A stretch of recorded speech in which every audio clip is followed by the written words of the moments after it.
Let us summarize what we have learnt in this chapter. A relation R in a set B is called empty relation.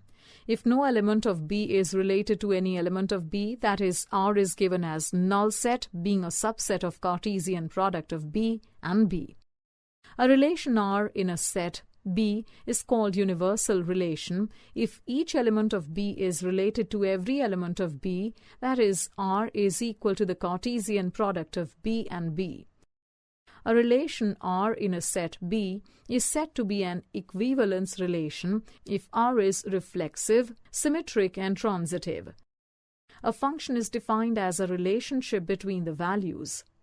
There are mainly three types of functions: one-one or injective functions, onto or surjective functions, and one-one and onto or bijective functions. The composition of the functions is defined as applying one function to the results of another function.